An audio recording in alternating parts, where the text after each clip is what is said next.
प्रेमवती वृषाङ्गजननम् सन्नैकतीर्थाटनम् दुष्कर्मोपशमं च साधुशरणम् सद्धर्मसंस्थापनम् अहिंसावर्जितभूरियज्ञकरणम् मूर्तिप्रतिष्ठापनम् आर्यस्थापनमक्षराख्यगमनम् सत्सङ्गी सज्जीवनम् वाणी ते मृतवर्षिणी जनहिता पापौगविध्वंसिनी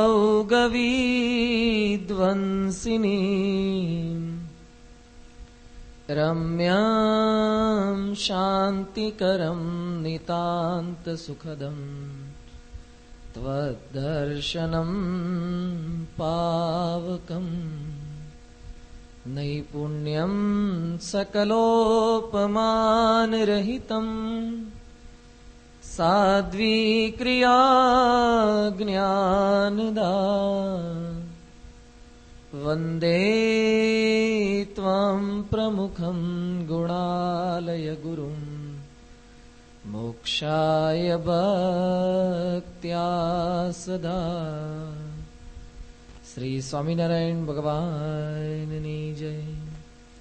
अक्षर पुरुषोत्तम महाराजनी जय। गुणातीतानंद स्वामी महाराजनी जय। भगत जी महाराजनी जय। शास्त्री जी महाराजनी जय। योगी जी महाराजनी जय। प्रगट गुरु हरि प्रमुख स्वामी महाराजनी जय। BAPS शताब्दी महोत्सवनी जय। આજની પારાયણમાં ઉપસ્થિત સર્વે સંતો તથા હરિભક્તોને જય સ્વામિનારાયણ। અમેરિકાની અંદર થોડાક વર્ષો પહેલા એક સ્પર્ધાનું આયોજન કરવામાં આવ્યું હતું। આ સ્પર્ધા હતી ફિલ્મ ફેસ્ટિવલ। ફિલ્મ વચ્ચેની એક સ્પર્ધા હતી। ભારતની અંદર બોલિવૂડની અંદર દર વર્ષે લગભગ 800 જેટલી ફિલ્મ બને છે। હોલિવૂડની અંદર પણ ઘણી ફિલ્મ બને છે। આવા શોમાં ફિલ્મ બનાવનારા ઘણા વૂડ હશે જે બનાવતા હશે। તો આ સ્પર્ધાનું શીર્ષક શું હતું કે ફિલ્મ બનવાની પરંતુ ફિલ્મ ટૂંકામાં ટૂંકી હોવી જોઈએ। ધ શોર્ટેસ્ટ ફિલ્મ, ટૂંકામાં ટૂંકી ફિલ્મ જે બનાવે એને પ્રાઇઝ મળવાનું હતું। ફિલ્મ ટૂંકી ગમે, કથા ટૂંકી ગમે, પણ ફિલ્મ તો લાંબી ગમે। 3 કલાકની ફિલ્મ હોય, 3 કલાક સુધી જોઈ લીધું હોય, તોય છતાં પણ ઊભા ન થઈએ, ધ એન્ડનું બોર્ડ આવી જાય કે બસ હવે ઊભા થાઓ, છતાં ન ઊભા થઈએ, છેવટે પેલો બત્તીવાળો બત્તી મારે કે ઊભા થાઓ તો બીજાનો વારો આવે, ત્યાર પછી આપણે ઊભા થઈએ છીએ। પણ એક્ઝિટ બાજુ જતા જતા પગ એક્ઝિટ બાજુ, મોઢું તો આપણું સ્ક્રીન તરફ હોય છે। એમાં જોવું ગમે છે, એમાં કંટાળો આવતો નથી। થિયેટરની અંદર તમે ક્યાંય મોટે ભાગે વોલ ક્લોક નહીં જુઓ, ઘડિયાળ મોટે ભાગે ત્યાં મૂકવામાં નથી। સભા મંડપમાં વક્તા આગળ 2 ઘડિયાળ ને શ્રોતાઓ આગળ તો ઘડિયાળ હોય છે, ત્યાં ઘડિયાળ મૂકવામાં આવે કે સમય વધારે ન થઈ જાય, કારણ કે પેલામાં રસ પડે છે, લાંબુ હોય તો ગમે। તો અહીંયા તો ટૂંકી ફિલ્મ બનાવવાની છે। બીજી શરત એ હતી કે આ જે ફિલ્મ બનાવો એ ફિલ્મ વાસ્તવિક જીવનને આધારિત હોવી જોઈએ। મોટે ભાગે ફિલ્મની અંદર જે બતાવવામાં આવે છે એ વાસ્તવિક જીવનની અંદર બનતું નથી હોતું। ફિલ્મમાં એક ગીતની અંદર 5-5 વાર કપડાં બદલાઈ જાય, વાસ્તવિક જીવનમાં 5 મિનિટમાં બદલો ને ક્યાં બદલાય છે? ફિલ્મની અંદર એક ગીતની અંદર કન્યાકુમારીનો સીન હોય, બીજી બાજુ પાછો કુલુ મનાલી પહોંચી ગયો હોય, દિલવાડાના દેરામાં હોય ને આ બાજુ આસામમાં પહોંચી ગયા હોય। તો વાસ્તવિક જીવનમાં 5-7 મિનિટમાં આટલું ટ્રાવેલિંગ શક્ય લાગે છે? ફિલ્મમાં બતાવવામાં આવ્યું, વાસ્તવિક જીવનમાં મોટે ભાગે નથી હોતું। એક શિક્ષક વિદ્યાર્થીને પ્રશ્ન પૂછ્યો કે ફિલ્મની અંદર પણ લગ્ન બતાવવામાં આવે છે, એમાં પણ લગ્ન થાય અને વાસ્તવિક જીવનમાં પણ લગ્ન થાય. આ બંને લગ્ન જીવનમાં ભેદ શું છે? એ વખતે વિદ્યાર્થીને કંઈ ખબર ન પડ્યો કે સાહેબ લગ્ન એટલે લગ્ન, એમાં ફેર શું? એ વાસ્તવિક જીવનમાં થાય કે લગ્નમાં સેટ ઉપર આવે, લગ્ન એ લગ્ન જ છે. એ વખતે શિક્ષક વિદ્યાર્થીને આવે છે કે ફિલ્મમાં લગ્ન થતા પહેલા ટિંગ થાય. ફિલ્મની અંદર પ્રેમી ને પ્રેમિકા હોય, એ લગ્ન કરવા હોય એટલે એકાદ બે વિલન હોય, વિલન નડતા હોય, એને મારવા માટે ફાઇટિંગ કરવી પડે. ફિલ્મના લગ્ન જીવનમાં પહેલા ફાઇટિંગ થાય ને પછી લગ્ન થાય. વાસ્તવિક જીવનમાં પહેલા લગ્ન થાય ને પછી, એ તો મારે શું નિરૂપણ કરવું હવે, બધા જાણો છો. તો ફિલ્મનું લગ્ન જીવન ને વાસ્તવિક જીવન જુદું છે. તો અહીંયા કંઈક ફિલ્મ એવી બનાવવાની હતી જે વાસ્તવિક જીવનની અંદર ઘટનાઓ ઘટતી હોય. ઘણા બધા એક પ્રોડ્યુસરને પ્રાઇઝ પ્રાપ્ત થયું. તો ફિલ્મની સ્ટોરી શું હતી? આજની સત્સંગી જીવનની આપણે પ્રારંભ એના કરીએ છીએ. એ ફિલ્મની અંદર કંઈક દ્રશ્ય એવું હતું, એક હોસ્પિટલની અંદર એક વ્યક્તિને લઈ જવામાં આવ્યા, ઇન્જર્ડ થઈ ગયા હતા, સ્ટ્રેચર પર સુવાડ્યા છે, એના સગાવાલા રોકકળ કરી રહ્યા હતા. ડોક્ટર, નર્સિસ એને બચાવવાનો પ્રયત્ન કરે છે અને થિયેટરની અંદર, ઓપરેશન થિયેટરમાં અંદર લઈ જવામાં આવ્યું. બહાર રેડ લાઇટ ચાલુ થઈ ગઈ, case is serious, case is serious, case is serious. સગાવાલા બારે ભગવાનને પ્રાર્થના કરે છે, ડોક્ટરો અંદર સર્જરી કરે છે. થોડીક સેકન્ડોની અંદર બારે ગ્રીન લાઇટ સ્ટાર્ટ થઈ ગઈ, case is normal, case is normal. જે વ્યક્તિને સુવાડીને લઈ ગયા હતા, બેભાન અવસ્થામાં લઈ ગયા હતા, એ વ્યક્તિ ચાલતો ચાલતો બહાર પાછો આવ્યો. સગા રાજી થઈ ગયા, ડોક્ટરોને પગે લાગવા માંડ્યા, પુષ્પગુચ્છ આપવા લાગ્યા, ભેટી પડ્યા, હર્ષાશ્રુ વહેવા લાગ્યા. એ વ્યક્તિ પોતાના સગાવાલા સાથે બહાર નીકળવા જતો તો 40 સેકન્ડ પૂરી થઈ. આ ફિલ્મ કેવળ 45 સેકન્ડની હતી, 5 સેકન્ડ બાકી છે. એની અંદર છેલ્લે સ્ટોરીમાં શું આવે છે કે જ્યારે કેમ્પસની બહાર નીકળવા જતો તો દરવાજાની બહાર તે હોસ્પિટલના પ્રાંગણમાં એક ગાડીએ પ્રવેશ કર્યો. એ ગાડીમાં પાછલી સીટ પર એક વ્યક્તિ બેઠી, તેને ગ્લાસ નીચે ઉતાર્યો. ગ્લાસ ઉતર્યો, એની અંદરથી AK-47 ગન બહાર નીકળી, ગનમાંથી ગોળીઓ છૂટી અને જે વ્યક્તિ હમણાં જ સાજો કરવામાં આવ્યો હતો એને ત્યાં ગોળીથી મારી નાખ્યો. અહીંયા ફિલ્મ પૂરી થઈ જાય છે. આ ફિલ્મમાં કઈ આનંદ આવે એવી સ્ટોરી છે?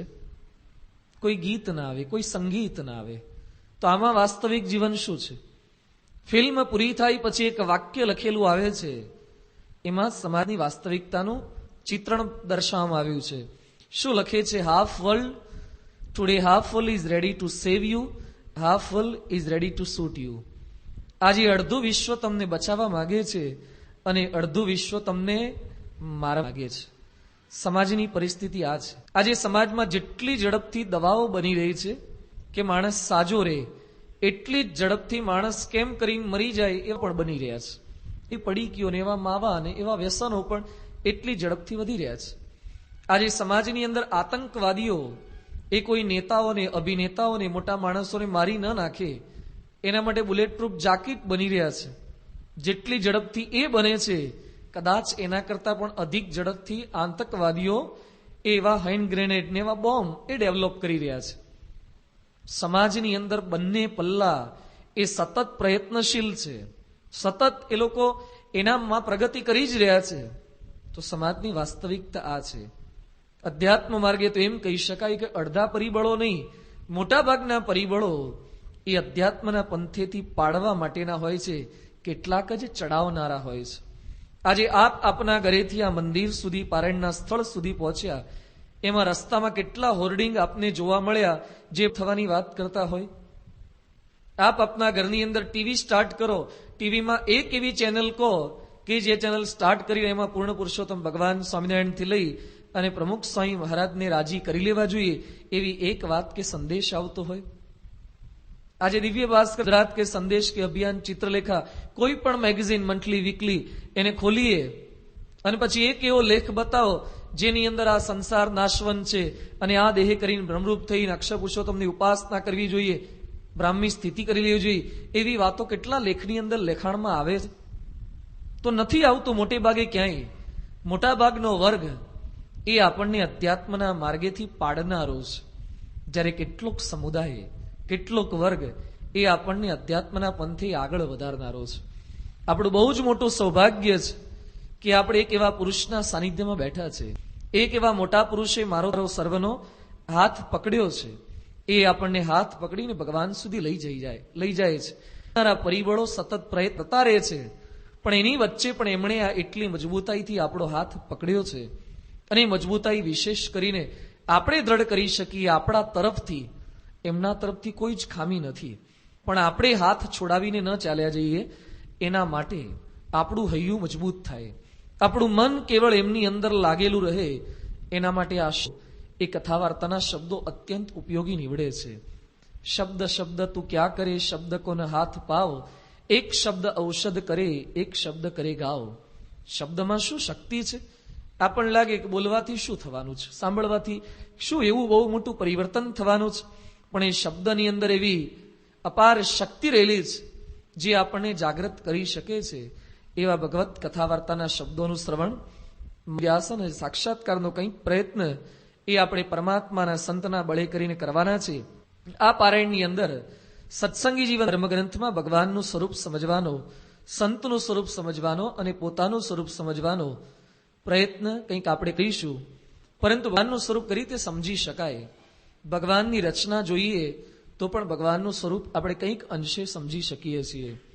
ભગવાનનું કાર્ય અને ભગવાનનું સ્વરૂપ, કાર્ય દ્વારા પણ એમનો મહિમા સમજી શકાય છે કે ભગવાન કેવા વિરાટ છે, ભગવાન કેવા સામર્થ્ય વાળા છે.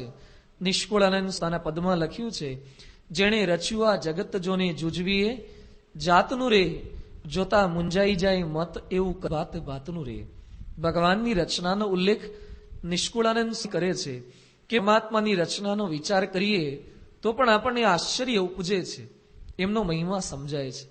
આજે મોબાઈલ ફોન જોઈને આપણને વૈજ્ઞાનિકોનો મહિમા સમજાય છે, એન્જિનિયર્સનો મહિમા સમજાય કે આટલા નાના ઇન્સ્ટ્રુમેન્ટની અંદર તો દુનિયા મુઠ્ઠી, આટલા સેટની અંદર આખી દુનિયા આવી જાય છે. ગમે ત્યાં વાતચીત થઈ શકે, ગમે ત્યાં બેઠા હોઈએ આપણે તો વાતચીત થાય. એમાં પાછું ઇન્ટરનેટ આવે છે, એમાં પાછું આવે છે. તો આવડા નાના રમકડાની અંદર કેટલું આ લોકોએ સમાવેશ કરી દીધો છે. તો આપણને મહિમા સમજાય છે વિજ્ઞાન જગતનો. તો એમ ભગવાનનો પણ અભ્યાસ કરીએ તો આપણને સહેજે સહેજે પરમાત્માનો મહિમા સમજાય છે. આ વિજ્ઞાનીઓએ તો ભગવાનની આપેલી બુદ્ધિથી આ જગતની રચનાની અંદર કંઈક થોડાક ફેરફાર કર્યા છે. પરંતુ ભગવાને મને તમને બધાને જે બુદ્ધિ આપી છે એ પરમાત્માનો થોડોક વિચાર કરીએ કે કેવી સૃષ્ટિની રચના કરી છે. સૂર્ય રોજની 40 કરોડ કિલોવોટ ઉર્જા આપે છે. આટલી ઉર્જા પૃથ્વી પર જો ઉત્પન્ન કરવી હોય તો 1,67,000 ન્યુક્લિયર પાવર સ્ટેશન ઉભા કરવા પડે. એ ભારત માટે કે અન્ય દેશ માટે પણ અશક્ય જેવું છે.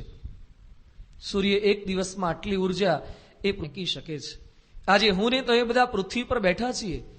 આજની આ પારાયણમાં આપણે બધા સ્થિર બનીને બેસી ગયા છે અને આપણને લાગે કે 1.5-2 કલાક સુધી કથા વાર્તા શાંતિથી સ્થિર બની એકાગ્ર ચિત્તે સાંભળવી છે. 1 કલાક પછી કોઈ આપના સ્થાનેથી હલેલા નહીં હોઈએ એવું આપણને લાગે છે. આ સ્થાનેથી ચોક્કસ આપણું કોઈ ભ્રમણ નહીં થયું હોય, પરંતુ સૂર્ય ફરતે પૃથ્વી કલાકના 1,07,320 કિલોમીટરની ઝડપે ફરે છે. તો આ પારાયણ પૂરી થશે ને તો આટલો આંટો મારીને પાછા આવી જઈશું. મનથી તો ઘણા આંટા મારશે જ, પણ આ તો શરીરથી આંટા છે. શરીર ફરે પણ આપણને જણાતું નથી, કારણ કે આટલો આખો સભામંડપ ફરે છે. આખો સભામંડપ ફરે તો પણ જણાય, બાકીનું ન ફરે તો. પણ આખું નવસારી ફરે છે. નવસારી એટલું નહીં, ગુજરાત, ભારતની આખી પૃથ્વી ફરે છે. પણ પૃથ્વી ભગવાન એ રીતે ફેરવે છે ને કે ખબર પડતી નથી. ચકડોળ વાળા ફેરવે પણ પેટમાં ગલુડિયા બોલે, ચક્કર આવે, ખબર પડે કે આપણે ફરીએ છીએ, બીજાને ખબર પડે કે આપણે ફરીએ છીએ. ભગવાન એ રીતે ફેરવે છે ને કોઈને ખબર પડતી નથી કે હું તમે બધા ફરીએ છીએ. એ ભગવાનની ફેરવણી છે, એ ભગવાનની રચના છે. તો એ સૃષ્ટિનો વિચાર કરીએ. ભગવાને જે સૃષ્ટિની રચના કરી, બ્રહ્માજીએ પેલા પૃથ્વી બનાવી. પછી શાસ્ત્રમાં ઉલ્લેખ આવે છે કે બ્રહ્મોતે સૂઈ ગયા અને જાગ્યા પછી જોયું તો સંતોષ ન થયો, હજી કંઈક નવું બનાવવું જોઈએ, કંઈક ઉમેરો કરવો જોઈએ. બ્રહ્માજીએ પર્વતો બનાવ્યા, ઝરણા બનાવ્યા, પછી નિરાતે સૂઈ ગયા. કામ કર્યા પછી માણસ થાકી તો જાય જ, એટલે બ્રહ્માજી પોતે સૂતા. જાગ્યા પછી જોયું તો હજી પૃથ્વીની અંદર કંઈક ખૂટી રહ્યું છે તત્વ, એટલે એમને પશુઓ અને આટલા બધા જાતની વેરાયટી બનાવી એટલે ફરીથી પાછો થાક લાગ્યો. બ્રહ્માજી પાછા સૂઈ ગયા જાગ્યા, હજી કંઈક તત્વ ખૂટી રહ્યું હતું, પક્ષીઓ બનાવ્યા, બધું બનાવ્યું, પછી થાક્યા, સૂઈ ગયા, જાગ્યા, હજી કંઈક ખૂટે, અને છેલ્લે માણસને બનાવ્યો. આજે હું ને તો એ બધા છે ને ભગવાનનું છેલ્લામાં છેલ્લું મોડેલ છીએ. આના પછી બ્રહ્માજીએ કંઈ જ બનાવ્યું નથી, અને કંઈ બનાવવાની હિંમત પણ કરી શકે એવું નથી. કારણ કે આમાં એટલા પસ્તાયા છે ને. આગળ બનાયા પછી સૂઈ શકતા હતા, બનાયા પછી બ્રહ્માજી શાંતિથી સૂઈ શક્યા નથી. એકવાર બનાયા પછી ટેન્શનમાં એટલા નહીં, એકવાર એક છોકરાને જન્મ આપ્યા પછી એવો મળી જાય ને પછી નીંદર હરામ કરી દે. એમ બ્રહ્માજી આ રચના તો કરી. ક્રાઉન ઓફ ધી ક્રિએશન, ભગવાનના જેટલા કઈ સર્જન છે એમાં માણસ એ મુગટ મણીને ઠેકાણે છે. લાઇબ્રેરીમાં એક પુસ્તક આવે છે, સારંગપુર પુસ્તક, હાઉ માય બોડી વર્ક્સ, મારું શરીર કઈ રીતે કાર્ય કરે છે એનો થોડોક વિચાર કરીએ તો પણ આપણને મહારાજનો મહિમા સમજાય. એમાં લખ્યું છે કે આપણી આંખો એ લગભગ 10,000 જાતના રંગ પારખી શકે છે. કારેલાનો કલર કેવો હોય? બાળકો અહીંયા બેઠા છે, કારેલાનો કલર લીલો, ટિંડોળાનો કલર, પરવરનો કલર કેવો હોય? ભીંડાનો કલર લીલો હોય, આસોપાલોના પાનનો લીલો, તુલસીના પાનનો લીલો. આવા લીલા લીલા હજારો જાતના શેડ એ આપણી આંખો પારખી શકે છે. આ નેરોલેક વાળા ને એશિયન પેઇન્ટ વાળા શું શેડ બહાર પાડતા હશે? આ ભગવાન જે શેડ બહાર પાડે છે એની વેરાયટી, એમાં થોડા ઘણા સૂક્ષ્મ ફેરફાર એ પરમાત્મા કરી શકે છે, અને એ મારી તમારી આંખો ઓળખી શકે. એ ભગવાને આંખોની અંદર શક્તિ મૂકી છે, નાકની અંદર શક્તિ છે. ક્યાંક રસોઈ થતી હોય આપણને ખબર પડી જાય કે આમના ઘરની અંદર ભજીયા તળાતા લાગે છે.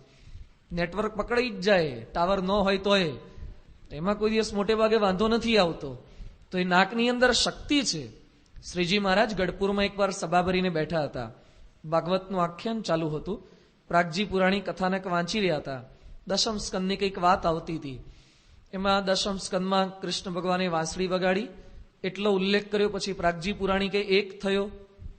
બધી કંઈક વાર થઈ કે ગોપીઓ પોતાના ઘરેથી સંસારની પરવા છોડીને પોતાના બાળકોને સ્તનપાન કરાવતી હતી, એને મૂકીને ચાલી નીકળી. પછી કે બે થયો. ગોપીઓ કાલિંદીના તટ, કૃષ્ણ ભગવાન એ કદંબના તરુ ઉપર પોતે બેઠેલા હતા. ભગવાને ગોપીઓનું સ્વાગતમ વો મહાભાગા, ત્રણ થયો. શ્રીજી મહારાજ વિચાર કરે છે કે ભાગવત મેં ઘણી વખત વાંચ્યું છે, કથા કરાવી છે, સાંભળ્યું છે, પણ ક્યાંય ભાગવતમાં અધ્યાય બદલાતા નથી. એક થયો, બે થયો, ત્રણ થયો, આમ 7 સુધી ગણતરી શેની ચાલે છે? મહારાજે તપાસ કરાવી તો તપાસ કરતા ખબર પડી કે અન્નકૂટ જેવો કંઈક ઉત્સવ નજીક આવતો હતો. જીવબા ને લાડુબા પાછળ રસોઈ કરતા હતા, દાળ શાકના વઘાર કરતા હતા. પ્રાગજી પુરાણી ભાગવતની કથા વાંચતા વાંચતા પાછળ થયેલા 7 શાકના વઘાર, એક થયો, બે થયો, ત્રણ થયો. સુગંધને આધારે વઘારની ગણતરી કરી લીધી. નાક કેટલું પાવરફુલ છે! ભગવાનની બાજુમાં બેઠા હતા છતાં પણ એ વઘારની ગણતરી થાય. આ પ્રસંગથી આપણે બધા ચેતી ગયા છે. એટલે મોટે ભાગે ઉત્સવ સમયમાં સભા મંડપથી રસોડા દૂર રાખીએ છીએ, કારણ કે વૃત્તિ ન રહે, એમાં જ વૃત્તિ જાય. પણ એ નાકની અંદર પણ આ પ્રકારની શક્તિ રેલી છે, કાનની અંદર શક્તિ રેલી છે, અવાજ પારખી શકાય. આજે ઘણાને અમારો પરિચય પ્રથાર થયો હોય તો આપણે અવાજ સાથે હવે નામ જોડાઈ જાય. એટલે ક્યારેક ચહેરો ન દેખાય ને ખાલી અવાજ સંભળાય ને તો પણ આપણને ખબર પડી જાય કે આ સ્વામી અથવા તો આ હરિભક્ત બોલતા લાગે છે. ઘણા લોકોના ફોન આપણે ઉપાડીએ ને તરત અવાજ સાંભળીને બોલીએ કે દિનેશભાઈ છે, કારણ કે આપણે અવાજથી પરિચિત થઈ ગયેલા છે. એટલે ઘણા માણસો ચાલતા હોય ને તો ખબર પડી જાય કે આ જ ચાલતા લાગે છે, કારણ કે ઘણાની ચાલવાની સ્ટાઇલ એવી હોય છે. તો એના આધારે આપણે જોયા ન હોય તો પણ ખબર પડી જાય. ઘણા ઉધરસ ખાય, છીંક ખાય તો ખબર પડી જાય. ઘણા નસકોરા બોલાવે ને એમાં ખબર પડે કે આ જ હુતા લાગે છે, કારણ કે એના અવાજ, એની નસકોરાની પણ બધાની જુદી જુદી ફ્રીક્વન્સી આવે છે, અને એના આધારે પણ પારખી શકાય છે કે આ નસકોરા છે. એ ખબર પડી જાય. કાનમાં એ શક્તિ છે.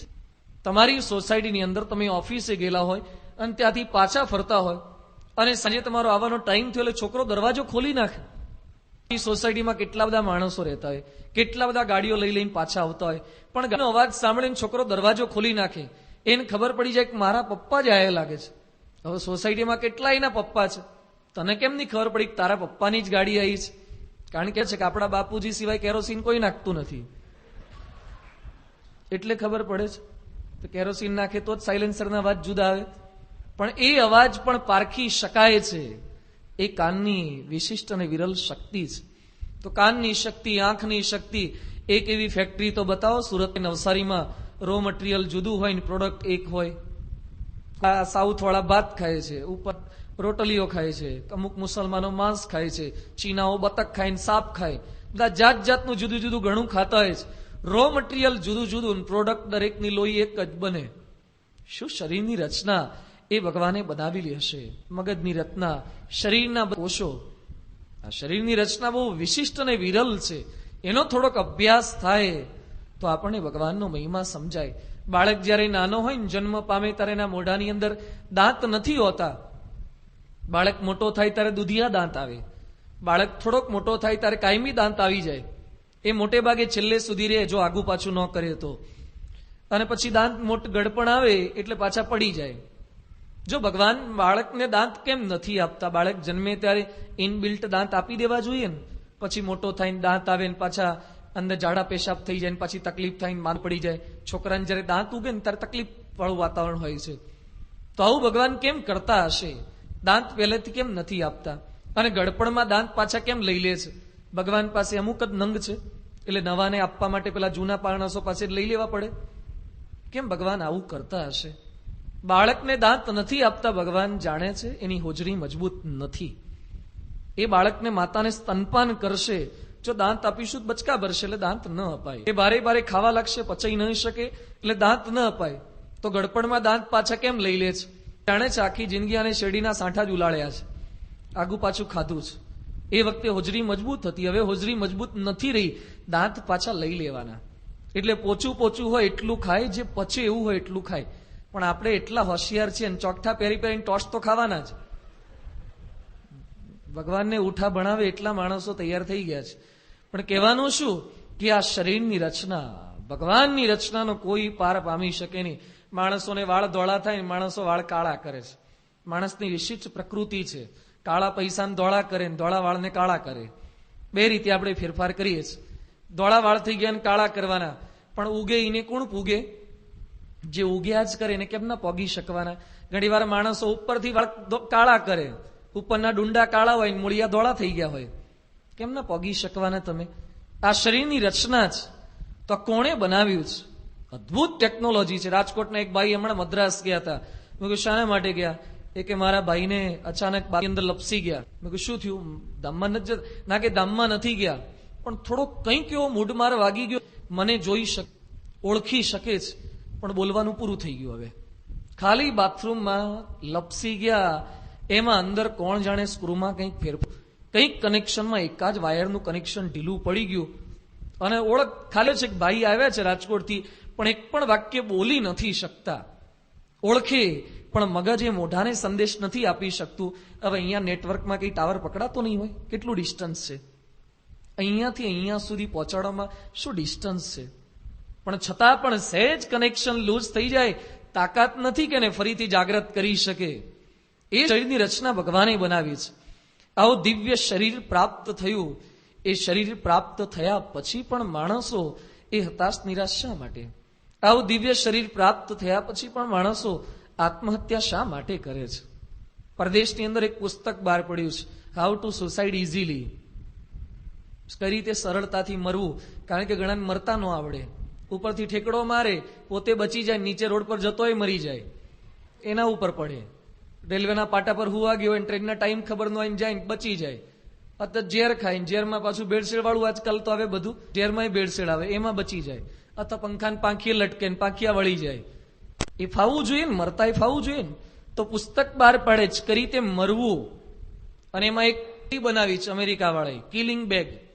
એ તમે થેલી પહેરો ને, જેમ ઉનાળામાં સદરો પહેરે ને, ગરમીમાં સદરો પહેરે, જબ્બો પહેરે, એમાં આવો જબ્બો આવે છે પ્લાસ્ટિકનો, પોટેશિયમ સાયનાઇડ વાળો. એ પહેરો ને, તમને એમ લાગે હળવાશ, થોડીક વારમાં ઉપડી જ જાઓ, કશી વેદના નહીં, કોઈ પ્રકારની તકલીફ નહીં. હવે આનું એડ્રેસ હું નહીં કહેતો, કારણ કે તમે કદાચ ઉપયોગ કરી લો તો એટલાનું એડ્રેસ કહેવાય નહીં, ક્યાં મળે છે પાછું. તો આ પણ પરદેશની અંદર આ જાગૃત થયું છે.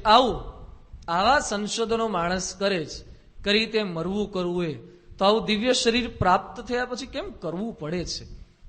શા માટે આવી તકલીફો ઊભી થાય છે? અશાંતિ, પ્રશ્નો એટલા ને એટલા જ એ રહ્યા કરે છે સમાજની અંદર.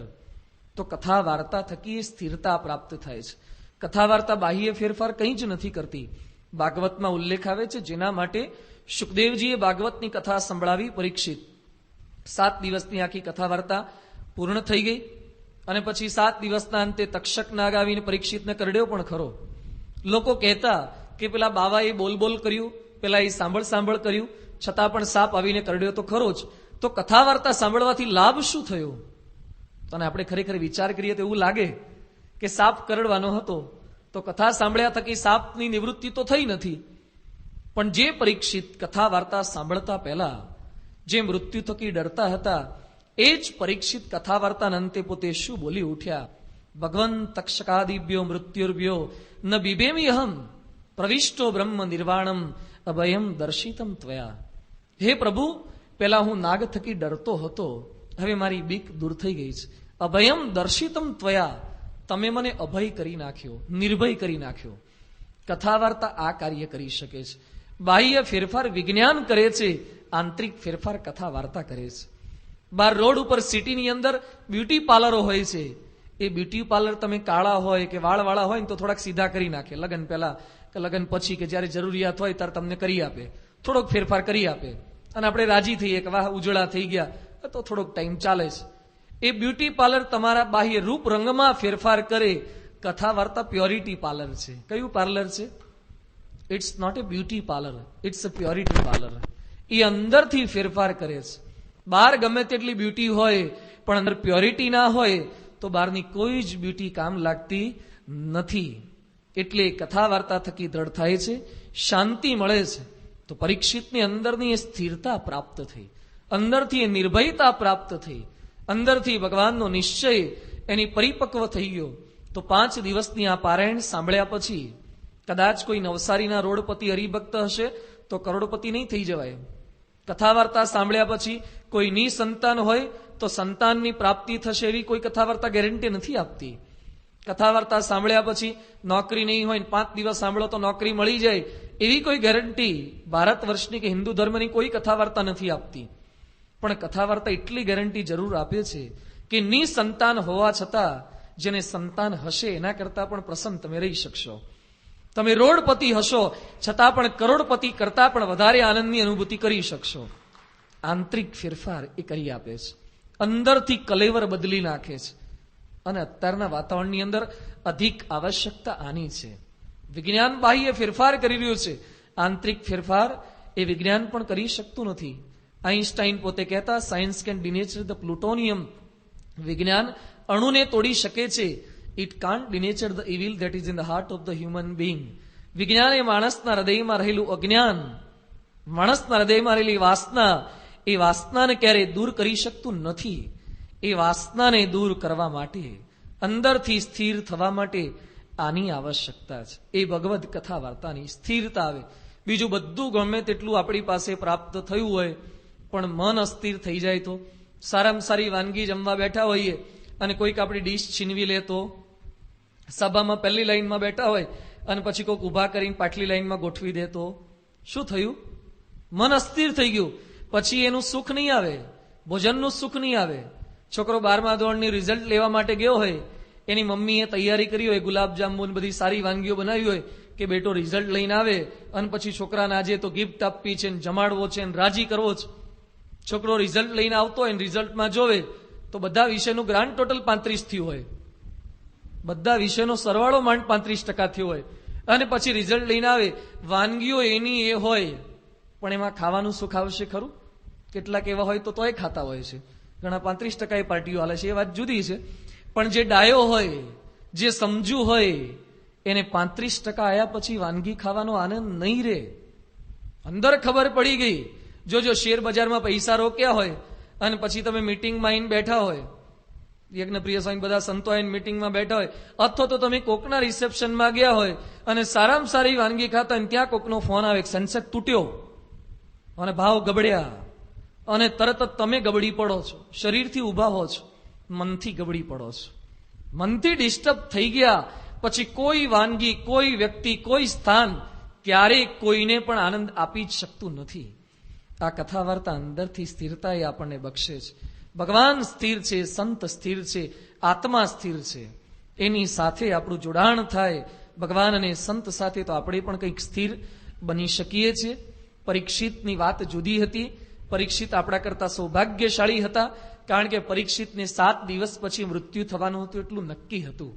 આપણે એટલા સૌભાગ્યશાળી નથી કે 7 દિવસ પછી મૃત્યુ થવાનું છે એટલી આપણને ખબર હોય, કારણ કે આપણું ગમે ત્યારે થઈ શકે છે.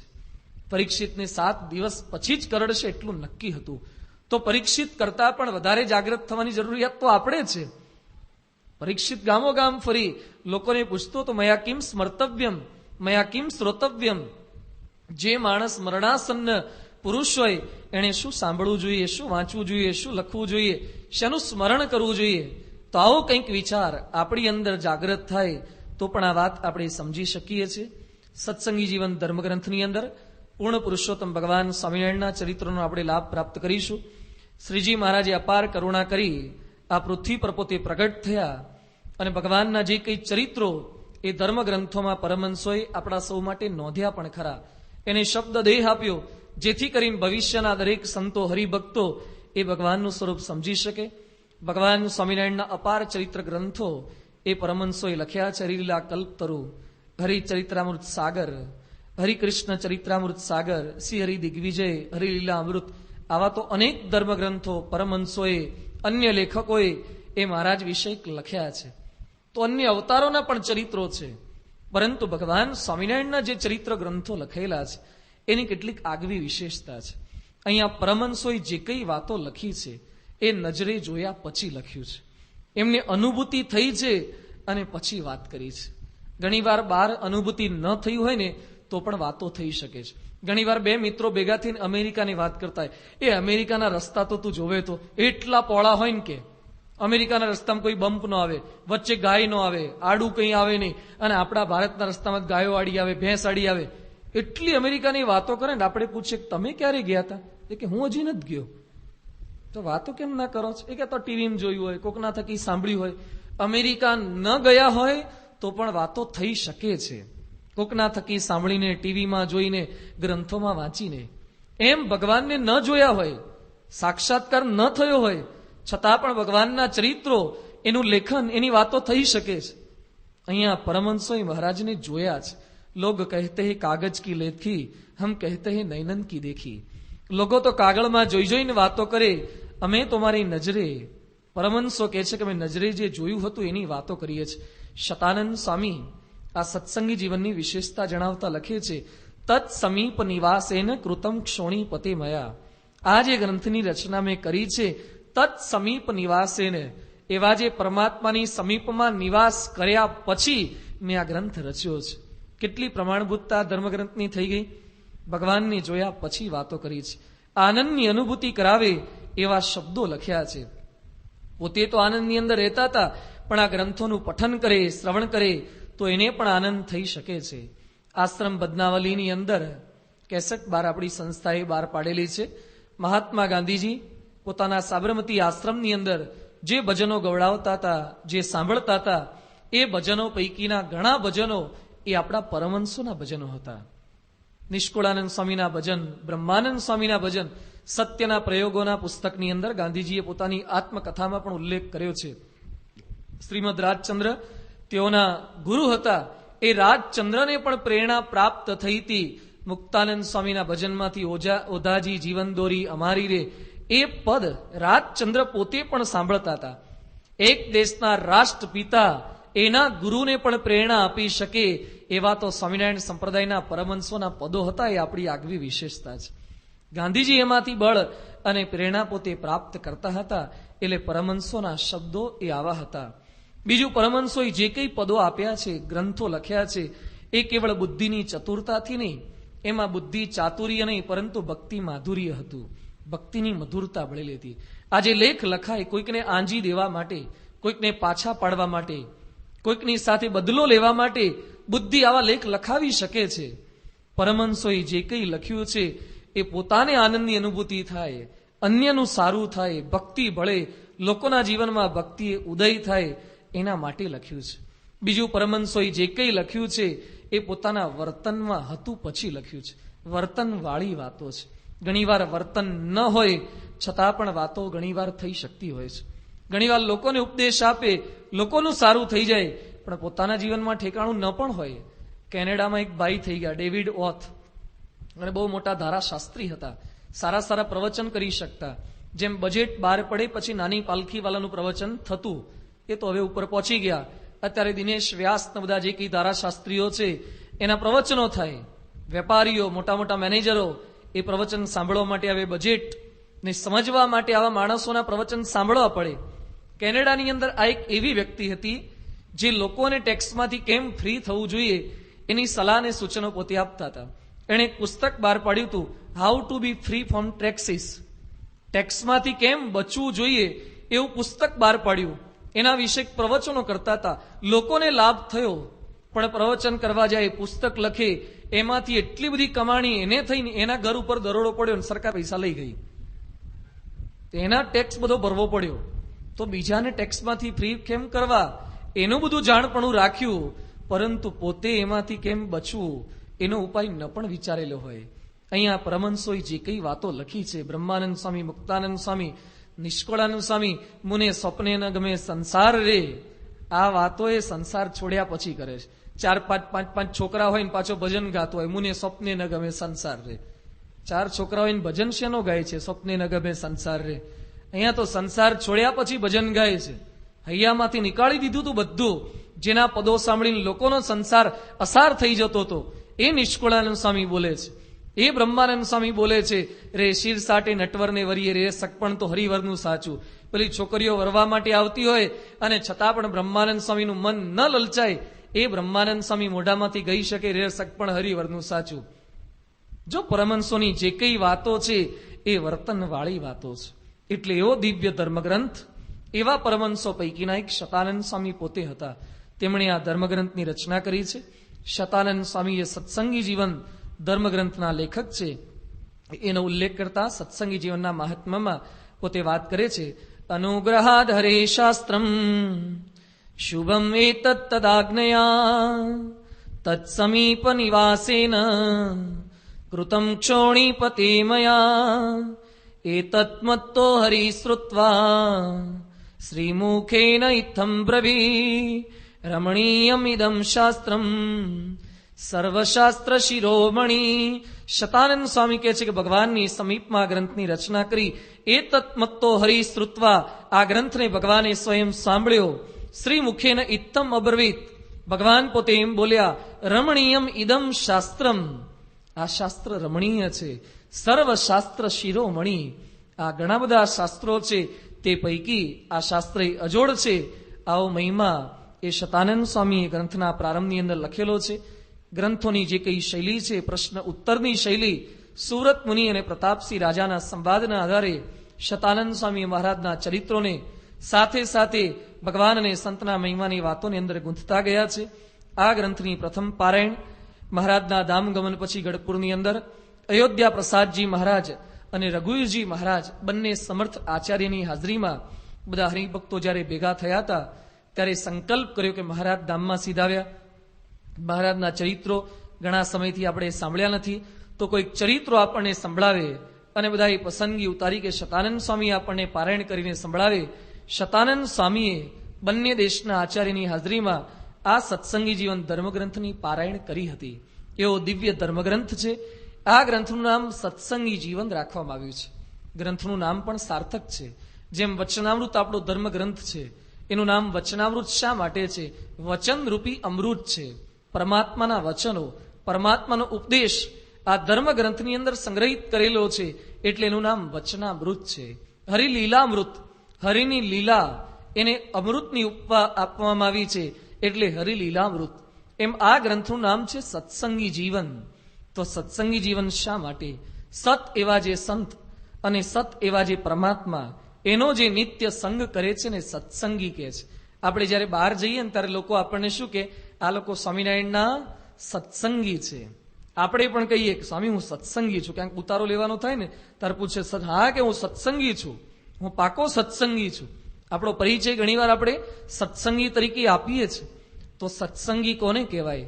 જે સત એવા જે સત્પુરુષ અને સત એવા જે પરમાત્માનો સંગ કરે છે એને સત્સંગી કહેવાય છે. એવા જે સત્સંગીઓ સત્સંગીનામ જીવનમ, એ સત્સંગીનું જીવન કોણ હતું?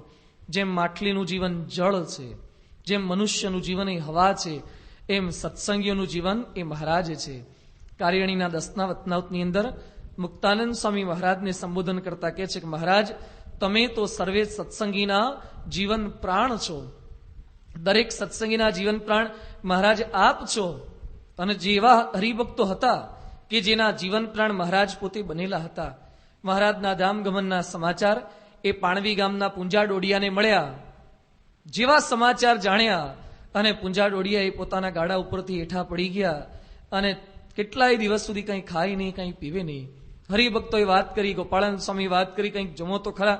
એ કે સ્વામી નથી જમવું એવું નથી, પણ મહારાજના ધામગમનના સમાચાર સાંભળ્યા પછી ગળા નીચે કંઈ ઉતરતું જ નથી. અને થોડાક દિવસો પછી એ પાણવીના પૂંજા ડોડિયા પણ મહારાજના વિરહની અંદર ધામમાં સીધાવી ગયા. જો જીવન મનાયું કહેવાય. જેમ જોબન પગીને મહારાજની ભસ્મ હતી ત્યાં સુધી જીવ્યા અને ભસ્મ ખલાસ થઈ ગઈ તો જોબનનું પણ પ્રાણ પંખેરું ઉડી ગયું. સત્સંગીઓનું જીવન મહારાજ બનેલા હતા. તો એવા સત્સંગીઓના જીવન મહારાજ કઈ રીતે બનેલા હતા એની વાતો આ ધર્મગ્રંથની અંદર વણી લેવામાં આવી છે. બીજું, સત્સંગીનઃ જીવનમ યસ્ય સહ, સત્સંગીઓનું જીવન તો મહારાજ હતા, પણ મહારાજનું જીવન સત્સંગીઓ પણ હતા. મહારાજે પણ આશ્રિતોને પોતાનું જીવન માન્યા હતા. મહારાજે જીવન માન્યા હતા એટલે સંતો હરિભક્તોની પોતે સંભાળ રાખતા હતા. મહારાજ એકવાર ભુજના લાધીબાઈ હતા, એના ભાઈ હરજીવનના લગ્ન હતા. મહારાજે લગ્ન સમારંભની અંદર જાન લઈને પાછા વળતા હતા. રસ્તામાં ભુજના લાધીબાઈ ગાડા પરથી પડી ગયા. ગાડા પરથી પડી ગયા અને એમના દાંત બંધાઈ ગયા. હજી પણ ગામડાની અંદર આ દાંત બંધાઈ જાય એટલે ખોલવાના પ્રયત્ન બધા કરતા હોય છે. દાંત બંધાઈ ગયા, જીભ આવી જાય તકલીફ થાય, જીભ નહોતી આવી પણ દાંત ફિટ થઈ ગયા, કોઈ રીતે ખુલે નહીં. મહારાજને વાત કરી, મહારાજ પોતે તાત્કાલિક નજીક આવ્યા. મહારાજ કે સગડી લાવો, તાવેથો લાવો, કઢાઈ લાવો, બકરીનું દૂધ લાવો. મહારાજે બધું મંગાવ્યું. પછી મહારાજે જાતે રાબ બનાવી. આ બધું ભેગું કર્યા પછી મહારાજે રાબ બનાવી. મહારાજ લાધીબાઈ પાસે ગયા. 2-3 હરિભક્તોને કહે છે લાધીબાઈનું મોઢું ખોલો. વેલણ ભરાવ્યું અને 2 દાંત પોળા કર્યા. મહારાજ એની અંદર ધીમે ધીમે 1 ચમચી 2 ચમચી એમ કરતા કરતા રાબ પીવડાવતા ગયા અને લાધીબાઈ પોતે જાગ્રત થયા. થોડીક રાબ અંદર ગઈ, લાધીબાઈ જાગ્યા અને મહારાજ પોતે બોલ્યા કે બાઈ બચી ગઈ. પ્રત્યક્ષ ભગવાને બાઈની સંભાળ રાખી. પ્રત્યક્ષ ભગવાને પોતાના ભક્તની સંભાળ રાખી. લાધીબાઈને ઘરે લાવવામાં આવ્યા. મહારાજે 3 દિવસ સુધી જાતે રાબ બનાવી અને લાધીબાઈને પોતે પીવડાવી છે. એક પૂર્ણ પુરુષોત્તમ નારાયણ સામાન્ય કોટીના પોતાના જીવો આ ભક્તોને રાબ બનાવી અને આવી શારીરિક અસ્વસ્થતાની વચ્ચે પણ આટલી સંભાળ રાખે તો મહારાજે સત્સંગીઓને પોતાનું જીવન માન્યા હોય તો જ આ શક્ય બને ને. મહારાજે પોતાના સંતોને, પોતાના ભક્તોને પોતાનું જીવન માન્યા હતા. આજે પરમ પૂજ્ય સ્વામીશ્રીએ પણ, આજે બાપા આપણા સૌનું જીવન છે. બાપા માટે દરેક હરિભક્તો પ્રાર્થના કરે, બાપા માટે તપશ્ચર્યા કરે, બાપા માટે જાત જાતની પ્રદક્ષિણાઓ કરે, બધું કરે. પણ સાથે સાથે બાપાએ પણ આપણને જ સર્વેને પોતાનું જીવન માન્યા છે. હરિભક્તો કેમ રાજી થાય એના માટે પોતાના જીવનની અંતિમ ઘડી સુધી એ ગુણાતીત પરંપરા એ સતત પ્રયત્નશીલ રહી છે. અને આજે 86 વર્ષે પણ પરમ પૂજ્ય સ્વામીશ્રી એટલા જ પ્રયત્નશીલ છે. સંતો હરિભક્તો એમનું જીવન મનાયા છે.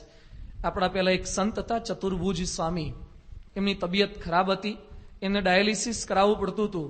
વર્ષો પહેલા ડાયાલિસિસ કરાવવું પડે, અત્યારે તો સહજ થઈ ગયું છે. એ વખતે અઘરું હતું, એનો પાછો ખર્ચો થાય.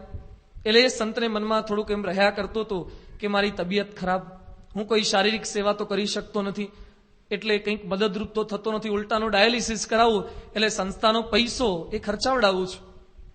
એટલે એમણે બાપાને વાત કરી કે સ્વામી હવે ડાયાલિસિસ કરાવવાનું રહેવા દો, હું ખોટો ભારરૂપ થઉં છું BAPS ની અંદર. એ વખતે પરમ પૂજ્ય સ્વામીશ્રી ગળગળા થઈ ગયા. સ્વામીશ્રી કહે છે પૈસાની ચિંતા આપ શા માટે કરો છો? અમે 2 ગામડા વધારે ફરીશું પણ તમારું સ્વાસ્થ્ય અમારે સારું રાખવું છે. જો પોતાના સંતો, પોતાના ભક્તો એ એમને જીવન મનાયા છે.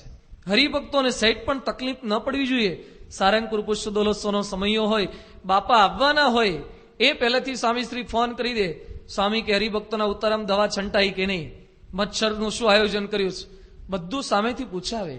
એક હરિભક્તની સગડી વ્યવસ્થા એનું ધ્યાન પોતે રાખે. હરિભક્તોને શું જમાડવાના છો ત્યાંથી શરૂ કરી અને હરિભક્તોને ક્યાં સુવાડવાના છો ત્યાં સુધીની બધી જ દરકારે પોતે રાખે છે, કારણ કે આપણે સૌ એમનું જીવન એમને આપણને માન્યા છે. એટલે અહીંયા એની પણ વાતો આવશે. સત્સંગીન જીવનમ યસ્ય સહ, એવા સત્સંગીઓની વાતો આવે. સત એવા જે પરમાત્મા અને સત એવા જે સંત, જે આપણે આગળ વાત કરી, એનો જે સંગ કરે એ સત્સંગીનું જીવન કેવું હોવું જોઈએ. સત્સંગી નામ જીવનમ, સત્સંગીનું જીવન કેવું હોવું જોઈએ, એની વાતો કોઈ છાપામાં ના આવે. એની વાતો આવા ધર્મ ગ્રંથોની અંદર આવે. એનો ઉપદેશ પણ કંઈક આપણે આની અંદરથી પ્રાપ્ત કરી શકીશું. એટલે આ ગ્રંથની પારાયણનો આપણે લાભ પ્રાપ્ત કરવાના છે. કથા વાર્તા તો વર્ષોથી આપણે સૌ સાંભળીએ છીએ. જીવનના અંત સુધી આ કથા વાર્તા સાંભળ્યા જ કરવાની છે. કારણ કે મહારાજે અંત્યના 24માં ઉલ્લેખ કર્યો છે કે જે ભગવત કથા વાર્તા સાંભળે છે એની અંદર રૂડા ગુણની પ્રાપ્તિ થાય છે. એ ભગવાન અને સંતનું સ્વરૂપ એ પોતે સમજી શકે છે. પણ કથા વાર્તા સાંભળવી કઈ રીતે? કથા વાર્તાને પ્રીતિ સાથે સાંભળવાની જ. રામચરિત માનસમાં ઉલ્લેખ આવે છે, જ્યારે રામચંદ્ર ભગવાન એ સીતાજીની શોધ કરતા કરતા શબરીની કુટીરે પધાર્યા.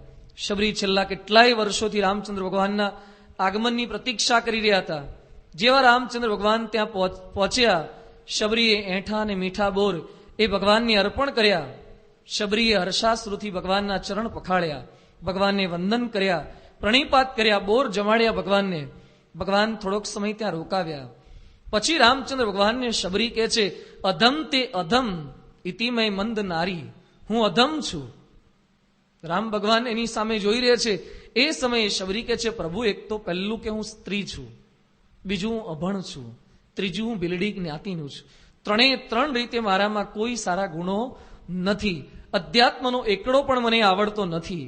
આપ મને કંઈક સદુપદેશ આપો. રામાયણમાં શબરીની આવી વિનંતી સાંભળી અને રામચંદ્ર ભગવાન જે સદુપદેશ આપે છે એની વાત કરતા ગોસ્વામી તુલસીદાસજી લખે છે, 9 પ્રકારની ભક્તિનો ઉલ્લેખ એ રામચંદ્ર ભગવાન શબરીને પોતે સમજાવે છે. પ્રથમ ભક્તિ સંતન કર સંગા, દૂસરી રતિ મમ કથા પ્રસંગા. પ્રથમ ભક્તિ સંતન કર સંગા, દૂસરી રતિ મમ કથા પ્રસંગા. રામચંદ્ર ભગવાન સાક્ષાત ભગવાન હોવા છતાં શબરીને કહે છે, પ્રથમ ભક્તિ સંતન કર સંગા, પહેલી ભક્તિ તું સંતનો સંગ કરજે. દૂસરી રતિ મમ કથા પ્રસંગા, બીજી ભક્તિ મારી કથાની અંદર તું રતિ રાખજે, પ્રીતિ રાખજે. કથા તો સાંભળવાની છે, પરંતુ એની અંદર કંઈક પ્રીતિ થાય, એની અંદર કંઈક રતિ થાય, એવો પ્રયત્ન આપણે સૌએ કરવાનો છે. તો કથા વાર્તામાં પ્રીતિ થાય તો ભગવાનમાં પ્રીતિ થાય. એવા સત્સંગી જીવન ધર્મગ્રંથમાં પ્રીતિએ સહિત મન પરોવીને કથા વાર્તાને સમજવાનો, સાંભળવાનો કંઈક પ્રયત્ન કરીશું.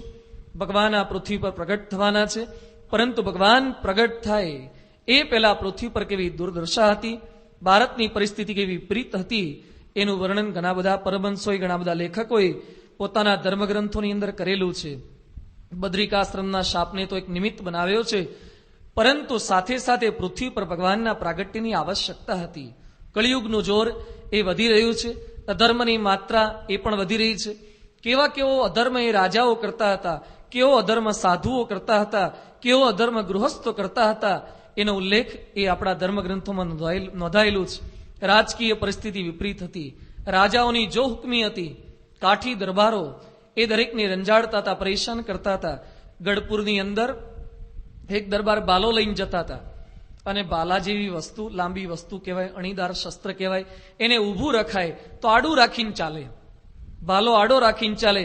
સામે પટેલ પોતે આવતા હતા, પટેલને બાલાની અણી વાગી ગઈ.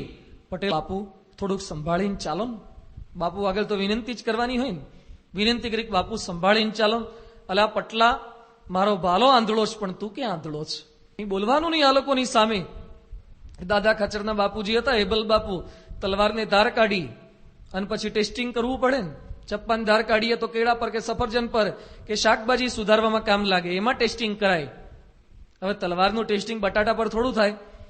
એટલે તલવાર લઈને પોતે નીકળ્યા અને ગામમાં મસ્જિદમાં કેટલાક મુસલમાનો નમાજ પડતા હતા, એ મુસલમાનોના માથા વધેરી નાખ્યા, 5-10 મુસલમાનોને મારી નાખ્યા. તલવારનું ટેસ્ટિંગ કરવા માટે આ રીતે મુસલમાન માથા વધેરી શકતા હોય, એ લોકો યુદ્ધના મેદાનમાં શું કરતા હશે? આવી દાદાગીરી આવા માણસોની હતી. બ્રાહ્મણોએ ધર્મભ્રષ્ટ બન્યા હતા, મહેમદાબાદની અંદર એક વિપ્રના ઘરમાંથી 60 મણ જેટલું માંસ નીકળ્યું હતું. સામાજિક કુરિયો, સતી પ્રથાના, બાળકીને દૂતી કરવાના કુરિવાજો, આવા સમયની અંદર ભગવાનના પ્રાગટ્યની અનિવાર્યતા હતી. અંધારું છવાઈ ગયું હતું. જરૂર હતી એક સહજાનંદ રૂપી સૂરજની. એ પૃથ્વી પર પ્રગટ થાય, અંધારું દૂર થાય. બધા ભગવાનને પ્રાર્થના કરે છે. એ સમયે પૂર્ણ પુરુષોત્તમ નારાયણ પોતે પૃથ્વી પર પ્રગટ થવાનો સંકલ્પ કરે છે. ભગવાન પૃથ્વી પર પ્રગટ થવાનો સંકલ્પ કરે છે. સાથે સાથે અસુરોએ પણ પોતે સંકલ્પ કરી લીધો કે ભગવાન જાય એ પહેલા આપણે નીચે આપણું નેટવર્ક પાવરફુલ કરી, થાવ તેની માસી, કોઈ કહે થાવ તેની મામી.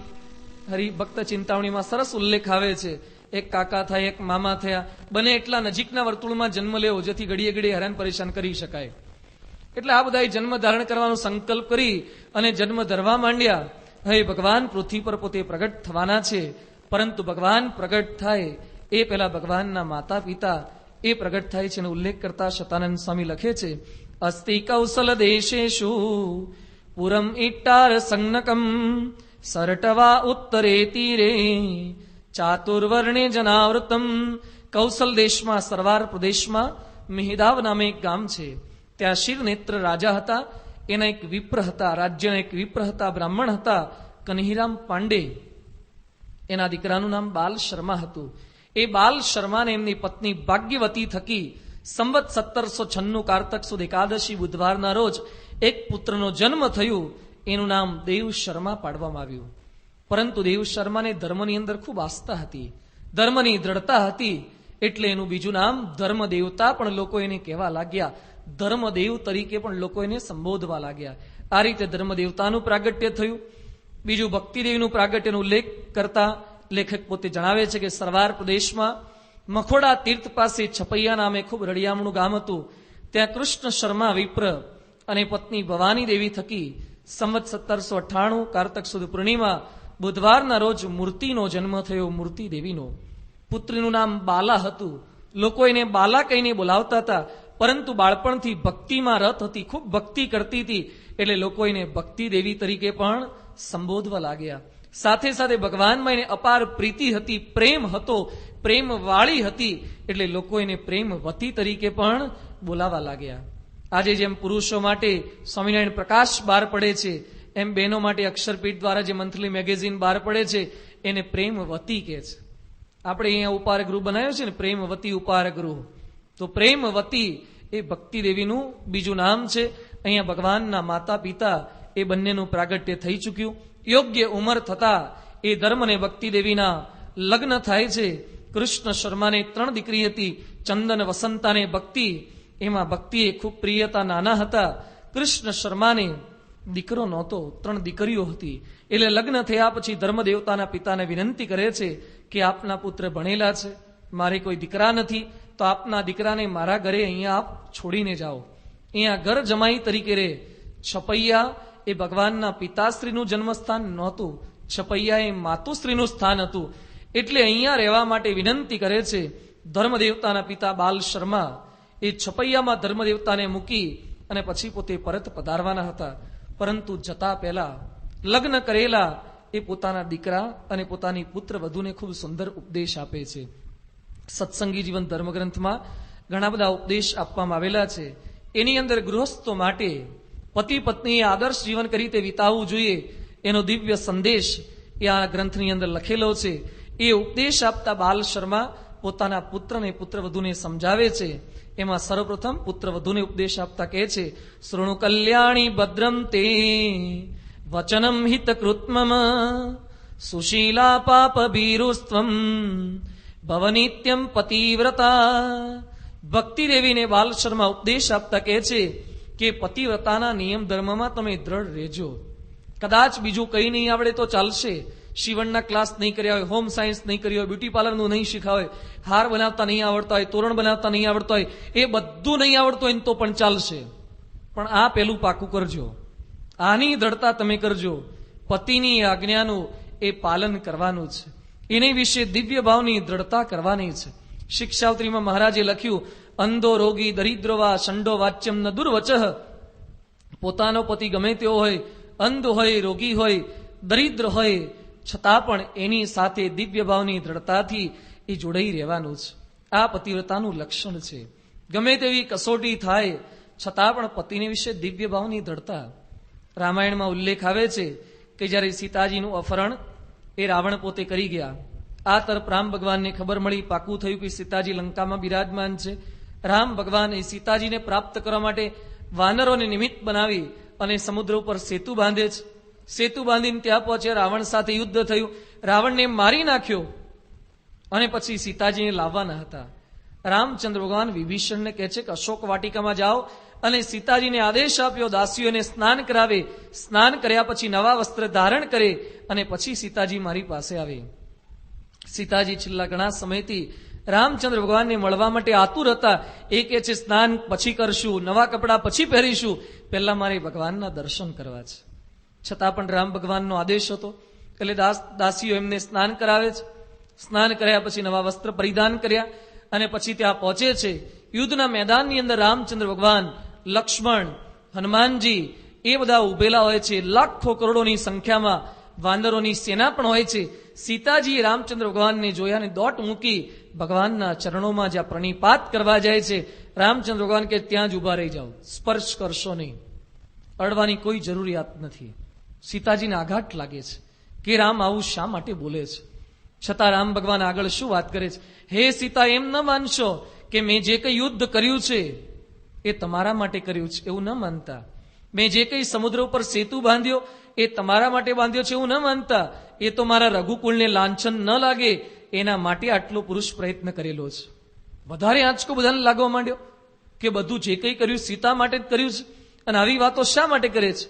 એના કરતા પણ અધિક રામચંદ્ર ભગવાન શું કહે છે કે રાવણને તો મારી નાખ્યો છે, પણ હવે તમારી ઈચ્છા હોય તો તદ્ગચ્છ તનુજાનિદ્ય યથેષ્ટમ જનકાત્મજે એતા દશ દિશો ભદ્રે કાર્યમસ્તી નમે ત્વયા. હે સીતા, આ 10 દિશાઓ ખુલ્લી છે, તમારે જ્યાં જવું હોય ત્યાં જતા રહો, મારે તમારું કોઈ જ કામ નથી. તમારી ઈચ્છા હોય તો વિભીષણ સાથે લગ્ન કરી લો, તમારી ઈચ્છા હોય તો ભરત અને શત્રુઘ્ન સાથે લગ્ન કરી લો. જે સ્ત્રી રાવણના દરબારમાં આટલા મહિના સુધી રહી હોય, નહીં ત્રામ ત્વામ દૃષ્ટવા દિવ્ય રૂપામ મનોરમામ, તને મનોહર સ્ત્રીને જોયા પછી રાવણનું મન કે શરીર ઠેકાણે ન જ રહ્યું હોય, તને ભ્રષ્ટ કરી જ હશે. આ કઈ સીતાને રામચંદ્ર ભગવાન આવી વાત કરી રહ્યા છે? જે સીતાને હનુમાનજી કહે છે કે માતા મારા ખભા પર બેસી જાઓ, તમને હું રામ ભગવાન પાસે પહોંચાડી દઉં, સમુદ્ર ઉપર સેતુ બાંધવાની કોઈ આવશ્યકતા જ નહીં રહે.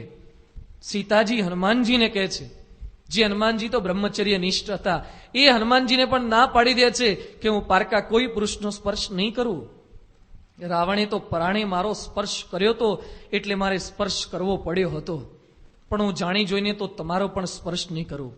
જે સીતાજીનો સ્પર્શ કરવા માટે રાવણ આવતો ત્યારે વચ્ચે એક ઘાસનું તણખલું મૂકી રાખતા હતા. રાવણ સીતાની સામે જોઈને વાત પણ ન કરી શકે તો સ્પર્શની વાત તો ક્યાં રહી? આટલા મહિના દરમિયાન સીતાજીનો સ્પર્શ કરી શક્યો નથી. એ સીતાજી માટે રામચંદ્ર ભગવાન કહે છે કે તમે ભ્રષ્ટ થયા જશો અને વિભીષણ સાથે લગ્ન કરી લો. આટલું હળહળતું અપમાન કરે, આવી ટીકા કરે, આવું દોષારોપણ કરે અને પછી વિનંતી થઈ અને પેલી અગ્નિ પરીક્ષામાંથી પસાર થયા. નિર્વિઘ્નપણે કોઈ કલંક ન રહ્યું, પછી સ્વીકાર કર્યો. ભગવાન જાણતા હતા છતાં આવું શા માટે કરે છે? અયોધ્યાની અંદર આવ્યા, રાજ્યાભિષેક પુનઃ થયો, પછી તો રહેવા લાગ્યા. સગર્ભાવસ્થામાં સીતા હતા, ફરીથી પાછું પેલા ધોબીએ વેણ માર્યું અને રામચંદ્ર ભગવાને ફરીથી સગર્ભાવસ્થામાં સીતાજીને ત્યાં જંગલની અંદર મોકલી દીધા. આવા સીતાજી આટલા કષ્ટ સહન કર્યા પછી પણ રઘુવંશમાં ઉલ્લેખ આવે છે, સીતાજી ભગવાનને પ્રાર્થના કરે છે, ભૂયો યથામે જનનાંતરેપી ત્વમેવ ભર્તા ન ચ વિપ્રયોગ. હે પ્રભુ, જન્મો જન્મ રામચંદ્ર ભગવાન એ જ મારા પતિ થાય, એમનો કોઈ પ્રકારે મને વિયોગ ન થાય. આજના જમાનામાં કોઈ પતિ આવું કરે તો, જો કે અત્યારે સહન જ ન કરે ને, અને કદાચ કરે તો આવી માગણી કરે કે તમે મારા જન્મો જન્મ પતિ થજો. કાળ મુખા હાથ જન્મમાં તારું મોઢું ન બતાવતો, એમ ન કે જન્મો જન્મ પતિ માગે એને આવી તકલીફો આપી, હેરાન પરેશાન કરી નાખ્યો એના ઘરવાળાને. જો અહીંયા આપણી એટલી દ્રઢતા ન રહે, સીતાજીની આવી કસોટી કરી છતાં પણ પૂર્ણપણે વફાદાર, પોતાના પતિ સિવાય કોઈ બીજો સંકલ્પ નહીં. આજે સમાજની અંદર જેટલા કઈ પ્રશ્નો સર્જાય છે એ પરસ્પર પતિ પત્નીના સંબંધની અંદર જે કઈ નિયમ ધર્મની ખામી છે, એને કારણે પ્રશ્નો સર્જાતા હોય છે. એટલે અહીંયા બાલ શર્મા ઉપદેશ આપે છે કે પતિવ્રતાના ધર્મમાં અચળ રહેજો. કેવળ પતિવ્રતાના ધર્મ જ શાસ્ત્રમાં નથી લખ્યા, પત્ની વ્રતાના પણ લખ્યા છે. સતીના ધર્મ નથી હોતા, સતાના પણ ધર્મ હોય છે. એટલે બાલ શર્મા હવે ધર્મ દેવતાને ઉપદેશ આપતા વાત કરે છે. પુત્રત્વમ નનુ સુગ્નોસી વેદશાસ્ત્ર પારગ તથાપિ શાસ્મી ભદ્રમ તે વૃદ્ધત્વાત પિતૃભાવત. હે પુત્ર, તું તો વેદ શાસ્ત્રમાં પારંગત છે. આમ તો મારે તને કોઈ સલાહ સૂચન ના આપવા જોઈએ, છતાં પણ એક વડીલની ભાવનાથી હું તને કેટલીક સલાહ આપું છું, સદુપદેશ આપું છું. પોતાના દીકરા સાથે વાત કેમ કરવી ને એ પણ બાલ શર્મા આપણને શીખવે છે.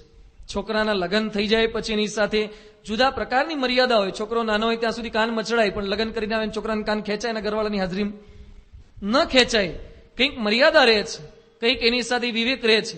એક ભાઈ પ્રમુખ સ્વામી મહારાજ પાસે પોતાના છોકરાને લઈને આવ્યા અને પછી બાપાનો હાથ પકડી બાપા આગળ લઈ આવ્યા અને પછી પોતાના છોકરાનો કાન મચડ્યો, બાપાના ખોળામાં માથું નમાવ્યું અને પછી કે સ્વામી આ હરામખોરને સમજાવો.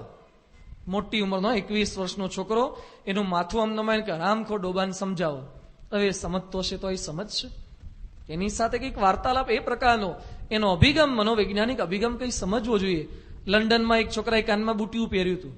બાપા પાસે એના બાપુજી લઈ આવ્યા, ગુસ્સે થઈ ગયેલા અને સ્વામીને કે સ્વામી અત્યાર સુધીમાં મારી 21 પેઢીમાં કોઈએ બુટિયા પહેર્યા નથી અને આ ડોબો બુટિયા પહેરવા માંડ્યો છે, કઢાવવાનું બુટિયું હાલ ને હાલ કઢાવો.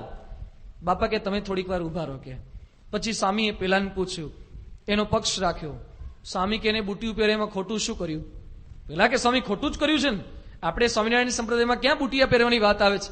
સ્વામી કે ભલે આપણામાં નથી આવતી, પણ પહેલા તો આપણા ભગવાન રામ ભગવાન, કૃષ્ણ ભગવાન બધા બુટિયા પહેરતા હતા. આણે તો એક જ કાનમાં પહેર્યું છે, એ લોકો તો બે બે કાનમાં પહેરતા હતા. તો પેલો રાજી થઈ ગયો, વાહ કે મને બાપા સમજી શકે છે, આ મારો બાપ સમજતો નથી. એને પ્રતીતિ આવી ગઈ. જો સ્વામી એને સમજી શક્યા, સ્વામી પછી ધીમે ધીમે વાત કરે કે બેટા કેટલા સમયથી પહેર્યું છે? એ કે સ્વામી થોડા કોણે પહેરાવડાવ્યું તને? એ કે મારા મિત્રએ વાત કરી. કેટલું પહેરીશ? એ કે સ્વામી શોખ છે મને અને ફેશન છે. સ્વામી કે ફેશન ચાલે ત્યાં સુધી પછી નહીં પહેરે? ના સ્વામી પછી કાઢી નાખીશ. અને ધીમે ધીમે સ્વામીશ્રી વાત કરતા ગયા અને થોડાક સમયમાં એની જાતે કાઢી પણ નાખ્યું. જો એને સમજીએ કંઈક, એની સાથે આ સંબંધ કેળવાય તો એ આપણા બનીને રહે છે. તો અહીંયા ધર્મ દેવતા સાથે એ સંબંધ કેળવ્યો હતો એટલે એને કંઈક ઉપદેશ આપે છે.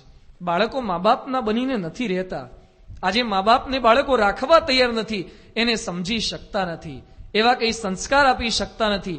અહીંયા ધર્મ દેવતાને પ્રારંભથી જે સંસ્કાર બાલ શર્માએ આપેલા હતા. અમદાવાદમાં એક ડોક્ટર મા બાપે પોતાના 8 વર્ષના દીકરાને પૂછ્યું કે અમે જયારે મોટા થઈશું ત્યારે તું અમારી સંભાળ રાખીશ ને? સાંભળજો, ડોક્ટર મા બાપ પોતાના 8 વર્ષના છોકરાને પૂછે છે. એ સમયે છોકરો જવાબ આપતા કહે છે, daddy, that I will have to ask my wife. મારે મારા ઘરવાળાને પૂછવું પડે તમને રાખવા કે નહીં. જેને મૂછનો દોરો પણ નથી ફૂટ્યો એ કહે છે મારા ઘરવાળાને મારે પૂછવું પડે. આ સમાજની પરિસ્થિતિ છે. શા માટે આવા પ્રશ્નો સર્જાય છે? જે દેશમાં શ્રવણ થયો એ જ દેશમાં આવી પરિસ્થિતિ કેમ?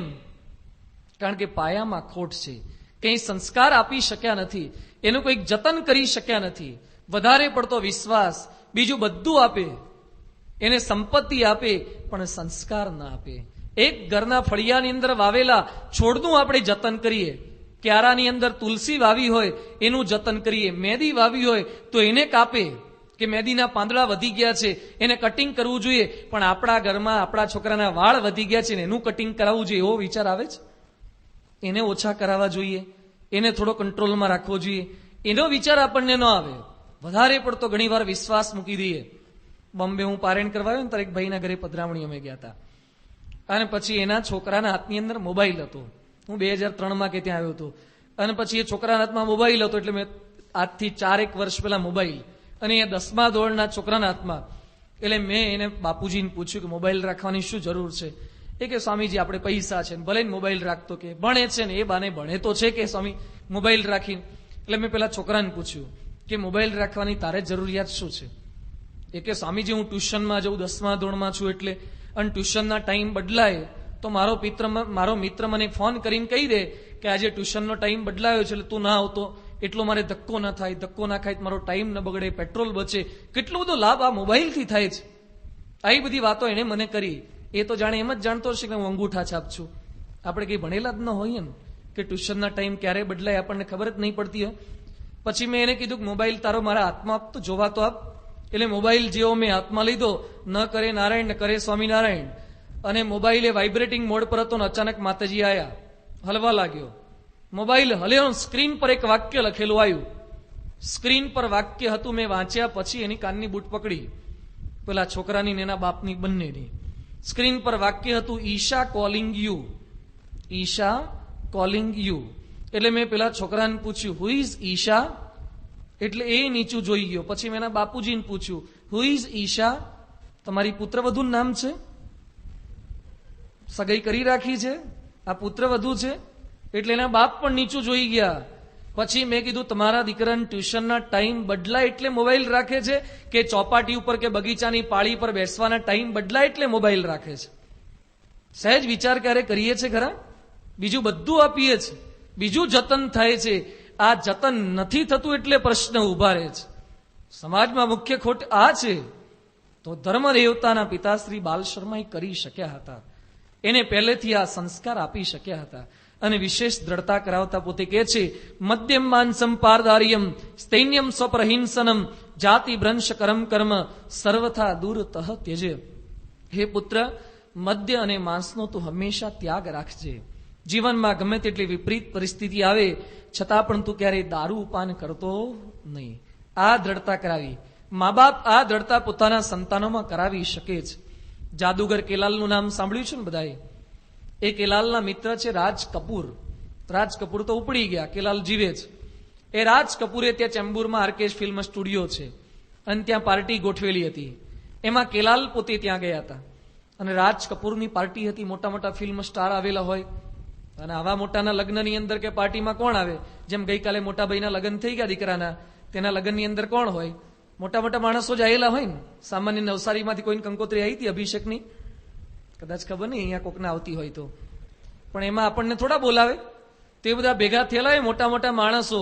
એમાં કેલાલ પણ પોતે ગયેલા હતા અને એ લોકોની પાર્ટીમાં શું હોય? લીંબુનું શરબત હોય, વરિયાળીનું પાણી હોય. એ લોકોની પાર્ટીમાં દારૂ હોય બધા. એટલે દારૂ બધાના પ્યાલા બધાને આપતા હતા, વેઇટર બધાને આપ્યા કરે, બધા પીધા કરે. કેલાલ પાસે લઈ ગયો. કેલાલને કે સર પ્લીઝ. કેલાલે ના પાડી દીધી, આઈ કાન્ટ ડ્રિંક ઇટ, હું નહીં પી શકું. બહુ સમજાય, કેલાલ ના પાડે છે. પછી બીજું કંઈક રસના જેવું કે અથવા કંઈક પેલું થમ્સઅપ જેવું હશે, એક ગ્લાસમાં કાઢીને કેલાલ કે હું આટલું પી લઈશ, બીજું નહીં લઉં. એટલે વેઇટરે જઈને રાજ કપૂરને વાત કરી.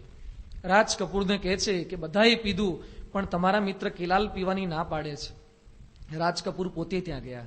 કેલાલને સમજાવે છે કે દોસ્ત બધા પીવે છે, તું ના કેમ પાડે છે? એ કે મારાથી નહીં પીવાય. એ કે હું તને કહું છું, હું તને ગ્લાસ આપું છું, આટલું પી જા. એ કે નહીં પીવાય, હું થમ્સઅપ પી જઈશ, આ તારો દારૂનો ગ્લાસ તો નહીં જ પીવું. પછી રાજ કપૂરે પોતાનું ઇન્સલ્ટ ના થાય, પોતાના મિત્રનું પણ ખોટું ન દેખાય, એના માટે એને એક ચમચી લીધી. ચમચી લઈને દારૂની અંદર બોળી. એ દારૂવાળી ચમચી એ પેલા થમ્સઅપ કે જે કંઈ હશે એની અંદર બોળી અને પછી કીધું હવે તું આ પી જા, તો હું એમ માનીશ કે તે મારું વચન રાખ્યું. રાજ કપૂર કે પહેલા તો થમ્સઅપ પીવાનું તો હવે તો થમ્સઅપ પણ નહીં પીવું, કારણ કે દારૂવાળી ચમચી ત્યાં આમાં બોળી છે. રાજ કપૂર કે છે તું ન પીવે તો તને પૃથ્વીરાજ કપૂરના સોગન છે, મારા બાપના સોગન છે. એ વખતે કેલાલ પોતે કહે છે કે મારે તારું વચન રાખવું કે મારા બાપુજીનું વચન રાખવું? એ કે તું શું કહેવા માંગે છે? એ કે તું જેમ તારા બાપની આણ, તારા બાપના સમ મને ખવડાવે છે, એમ આજથી વર્ષો પહેલા મારા બાપુજીએ મને વચન લેવડાવ્યું છે કે બેટા જિંદગીમાં ગમે તેવી વિપરીત પરિસ્થિતિ આવે પણ દારૂનું ટીપું પણ મોઢામાં ન મૂકતો.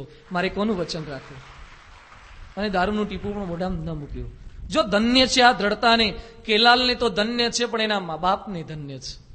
બાળપણથી જે દ્રઢતા કરાઈ હોય, મા બાપના સંસ્કાર, એ સંતાનની અંદર અચૂક ઉતરી શકે છે.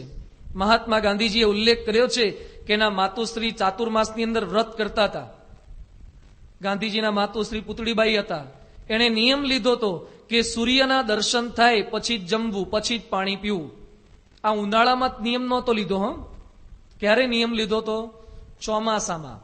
અને ચોમાસામાં રિસ્કી છે, ન પણ થાય અને ઘણીવાર ઉપવાસ થતા. ગાંધીજી પોતાના પુસ્તકમાં ઉલ્લેખ કરે છે કે મારી માતા સૂર્ય ન જોઈ શકે નિર્જળા ઉપવાસ કરતા. ઘણીવાર એવું બનતું કે માતા રસોડામાં રસોઈ કરતા હોય, એક દિવસ થઈ ગયો હોય, બીજા દિવસે સૂર્ય દેખાયો ન હોય, વાદળા આડા આવી ગયા હોય, અને જેવો અમે રમતા હોઈએ અને સૂર્ય દેખાય એટલે તાત્કાલિક અમે દોડતા દોડતા રસોડામાં જઈએ, મમ્મી મમ્મી સુરત દેખાયો, મમ્મી રસોઈ પડતી મૂકી અને સુરતના દર્શન કરવાવે, અને ત્યાં જ વાદળું આડું આવી જાય, સુરત દેખાતું બંધ થઈ જાય. અમે રડી પડીએ અને મમ્મીને કહે, મમ્મી આવું તપ તમે શા માટે કરો છો? એ વખતે પુતળીબાઈ કહેતા કે બેટા, ભગવાનની ઈચ્છા એવું હશે કે મારી પાસે બીજો ઉપવાસ કરાવો છે. ગાંધીજી તઈએ પેદા થાય આવી પુતળીબાઈ હોય તો ગાંધી પાકે, એમને એમ ગાંધી નથી પાકતા. એ આવા મા બાપનું જીવન હોય ત્યારે આવા આદર્શ સંતાન એ તૈયાર થઈ શકતા હોય છે. એટલે કે કહે છે કે બાળપણથી પોતાના સંતાનોની અંદર આવા સંસ્કારનું સિંચન કરવાનું છે. પરદારિયમ સર્વથા ત્યજ, પારકી સ્ત્રીનો હંમેશ માટે ત્યાગ રાખવાનો છે. સ્તૈન્યમ ત્યજ, ચોરી ન કરવી, મા બાપ પણ ન કરે અને દીકરાઓને પણ ન કરાવે. આજકાલ તો મા બાપે કરીને છોકરાઓને શીખવાડે. ગામની અંદર એક બાઈ પોતાના છોકરાને એક પથરા ઉપર બેસાડીને નવડાવતા હતા.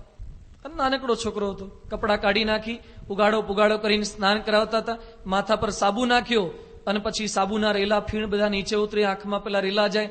છોકરો રડવા માંડ્યો, માતાના હાથમાંથી ભાગ્યો અને બર્થડે ડ્રેસમાં હતો, સાવ ઉગાડો પુગાડો. એવો ત્યાં ગયો, તલના ઢગલામાં જઈને પડ્યો.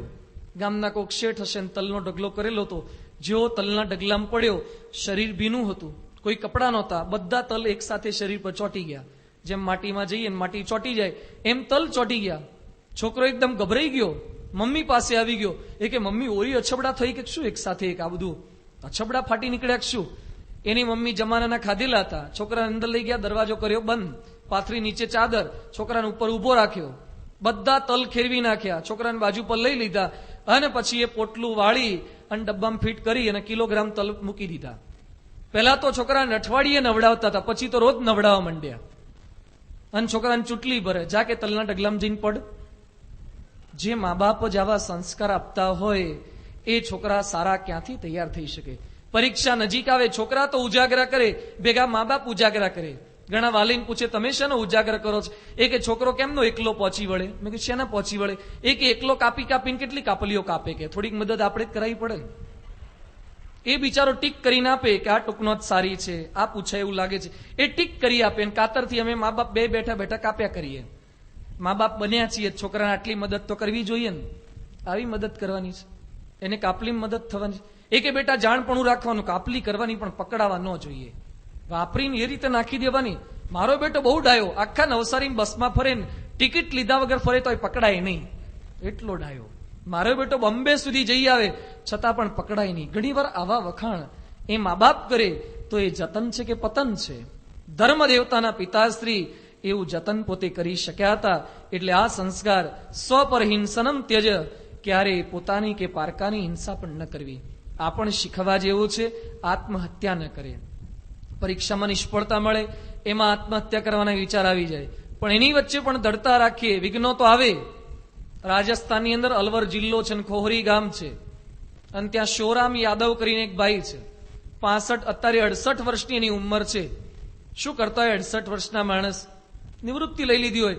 એ ભાઈ 10મા ધોરણમાં ભણે છે. કયા ધોરણમાં? 10મા ધોરણમાં. 68 વર્ષના ભાઈ 10મા ધોરણમાં ભણે છે. એણે 10મા ધોરણની પરીક્ષા 45 વાર આપી છે. કેટલી વાર? રાજસ્થાન સરકારને પણ ધન્યવાદ કહેવાય કે આપવા દે છે. 45 વાર પરીક્ષા આપે. દર વખતે ભાઈ ગણિતમાં નપાસ થાય છે. ગણિતમાં નપાસ જ થાય, પ્રયત્ન કરે છે પણ પાસ થતા જ નથી. તોય હિંમત હારતા નથી. હજી કે પરીક્ષા આપવી છે. અને ભાઈએ લગ્ન નથી કર્યા. કેમ લગ્ન નથી કર્યા? એમણે સંકલ્પ કર્યો કે જ્યાં સુધી 10માં પાસ ન થવું ત્યાં સુધી લગ્ન નથી કરવા. ઘરે જઈને એક માળા વધારે ફેરવજો, કદાચ પાસ થઈ જાય અને ગોઠવાઈ જાય ક્યાંક. પણ નિષ્ફળતા તો મળે, પણ હિંમત હારતા નથી. પહેલેથી બી દ્રઢતા સાથે. આપણે સત્સંગ શિક્ષણ પરીક્ષામાં પ્રારંભમાં એકવાર નપાસ થાય બહુ અઘરું, કે પાસ થવા એવું લાગતું નથી, કે હવે ન અપાય. એકવાર ફેલ થઈને પરીક્ષામાં નામ કાઢી નાખે, સ્કૂલમાંથી ઉઠાડી મૂકે. એકવાર નપાસ થાય એમાં નિષ્ફળતા તો મળે, પણ એની વચ્ચે કેમ વળગી રહેવું એ સંતાનોને શીખવાનું છે. ક્યારે પોતાની હિંસા નહીં, ક્યારે પારકાની હિંસા નહીં. અને અંતિમ ઉપદેશ આપતા કે છે, સતામ એવ સદા સંગહ કાર્યો નારાયણ આત્મનામ. હંમેશા સંતનો સમાગમ કરજે. બેટા, એવી શિક્ષા એ પોતાના દીકરાને આપે છે. રામાયણમાં ઉલ્લેખ આવે છે કે રાવણની બેન શૂર્પણખા એ જ્યારે અયોધ્યાના બધા બાળકો એ પોતાના માતા પિતા સાથે સૂતા હોય, નાનકડા બાળકો હોય, પોતાની સંભાળ કેમ રાખી શકે? મા બાપ એની સંભાળ રાખવા માટે સૂતા હોય, પણ મા બાપની આંખની અંદર ઊંઘ ભરાય અને પછી રાક્ષસણી પોતે આવે અને છોકરાઓનું અપહરણ કરીને ચાલી જાય, ઉપાડી જાય, મારી નાખે. એ વખતે લોકોએ બધાએ કમર કસી કે શું કરવું જોઈએ આપણા સંતાનોની રક્ષા કરવા માટે. અને વશિષ્ઠ ઋષિએ બીડું ઝડપ્યું. વશિષ્ઠજી રાત્રે જાગે, ચોકી પહેરો કરે, અયોધ્યાની શેરીમાં ફરે અને પછી પોતે બોલે, તસ્માત જાગૃહી જાગૃહી જાગૃહી, જાગતા રહેજો, જાગતા રહેજો, જાગતા રહેજો, તમારા છોકરાઓને પેલી રાક્ષસની ઉપાડી જશે. આજથી 21 લાખ વર્ષ પહેલા એક વશિષ્ઠ ઋષિ જાગ્યા, કારણ કે એક જ રાક્ષસણી હતી. આજે પરમ પૂજ્ય પ્રમુખ સ્વામી મહારાજ જાગ્યા છે, કારણ કે ટીવીની 100 ચેનલ રૂપી રાક્ષસણી છે. એ બધાના છોકરાઓને ઉપાડી જાય છે. એની વચ્ચે કંઈક આ સમાગમ, કંઈક આ સત્સંગ, સંતોના સમાગમમાં કંઈક આપણા સંતાન રહે તો કળિયુગની અંદર પણ પોતે બચી શકે છે. એટલે કે છે સર્વ પ્રકારે ધર્મનિષ્ઠ સદા ભવે, હંમેશા તું ધર્મનિષ્ઠ બનજે. ધર્મ દેવતાના પિતાશ્રીએ ધર્મદેવતા અને ભક્તિદેવી બંનેના ઉપદેશ આપ્યો. પરણ્યા પછી મા બાપ ઉપદેશ આપે એ સાંભળવો કેટલો અઘરો છે. હવે તો નાના છોકરાએ સાંભળતા જ નથી, પણ આ તો પરણ્યા પછી એ પોતાના પિતાશ્રીએ જે કંઈ ઉપદેશ આપ્યો એ સાંભળ્યો અને પછી શું બોલ્યા? એવમ એવ આચરિષ્યાવ ઇતિ ઉક્ત્વા તમ પ્રણેમતુઃ, કે તમે જે બોલ્યા એ પ્રમાણે અમે આચરણ કરીશું, એટલું બોલીને પ્રણામ કર્યા પોતાના માતાને, પોતાના પિતાશ્રીને. જો ભાવના આ છે, આદર્શ સંતાન કેવા હોવા જોઈએ એ પણ આ સત્સંગી જીવન ધર્મ શીખવે છે. ઘણીવાર મા બાપની ભૂલ તો હોય, પણ સાથે સાથે સંતાન પણ પોતાના મા બાપની સમજી શકતા નથી. એના ઉપર દોષારોપણ કરે, તિરસ્કારથી બોલાવે. એક છોકરાએ પ્રમુખ સ્વામી મહારાજને શું કીધું? એ કે સ્વામી મારા બાપને સમજાવી દો, મારા બાપ સાવ નોનસેન્સ છે. શું કે છોકરો પ્રમુખ સ્વામી મહારાજ આગળ શું કે મારા બાપુજી સાવ નોનસેન્સ છે. એ વખતે પ્રમુખ સ્વામી મહારાજ પેલા છોકરાને શું કહે છે કે તને 18 વર્ષનો કરવામાં, તને 18 વર્ષ સુધી મોટો કરવામાં, સંસ્કાર આપવામાં તારા બાપુજીએ એમની બધી જ સેન્સ ખર્ચી નાખી, એટલે એ નોનસેન્સ થઈ ગયા ને. એમની બધી જ સેન્સ વપરાઈ ગઈ એટલે એમને નીલ થઈ ગયું ને, એમને કઈ રહ્યું નહીં એટલે નોનસેન્સ થઈ ગયા ને. જો મા બાપને સંતાન સમજી ન શકે, પણ અહીંયા બાલ શર્માને પણ ધન્યવાદ છે, ધર્મ દેવતાને પણ ધન્યવાદ છે. પરસ્પર એકબીજાને સમજી શકે, આદર્શ કુટુંબ તો બની શકે. અહીંયા ધર્મ દેવતા સુખેથી જીવન વિતાવી રહ્યા છે, પણ એની વચ્ચે પણ પ્રશ્નોની પરંપરા તો બધી ઊભી જ થાય છે. ધીમે ધીમે કરતા ભગવાનની કૃપા થઈ અને સંવત 1818 શ્રાવણ સુદ ચોથના દિવસે સંકર્ષણ સમૂહ તેજસ્વી એક પુત્ર રત્નની પ્રાપ્તિથી રામ સમાન પ્રતાપી હતો, એટલે એનું નામ રામ પ્રતાપ રાખવામાં આવ્યું. રામ પ્રતાપ સાથે ધર્મદેવતા અને ભક્તિદેવી સુખેથી રહે છે, પરંતુ હજુ પણ અસુરો કંઈક ત્રાસ આપી રહ્યા છે. પ્રારંભ કર્યો અસુરોએ ત્રાસ આપવાનો, તકલીફ વધવા લાગી. ભગવાનના માતા પિતા છે, છતાં પણ તકલીફ શા માટે પડે છે? આજે સત્સંગી બન્યા પછી, સાધુ બન્યા પછી ક્યારેક આપણને દુઃખ પડે, શારીરિક દુઃખ પડે, આર્થિક દુઃખ પડે, સામાજિક દુઃખ પડે, ત્યારે આપણા મનમાં પ્રશ્ન ઉદ્ભવે કે આપણે કોઈનું ખોટું કરતા નથી, કોઈ પ્રકારે કોઈનું બગાડતા નથી, છતાં પણ આટલા ધર્મનિષ્ઠ હોવા છતાં આપણને દુઃખ કેમ આવે છે? તો ભગવાનના મા બાપને પણ દુઃખ આવતા હતા. એ દુઃખની વચ્ચે સુખી રહેવાનો કયો ઉપાય છે? ધર્મદેવતા ખૂબ સુંદર ઉપદેશ ભક્તિ દેવીને આપે છે. અને આવા દુઃખની અંદરથી જે પસાર થાય છે, કસોટીમાંથી જે પસાર થાય છે, એના ત્યાં ભગવાનનું પ્રાગટ્ય થાય છે.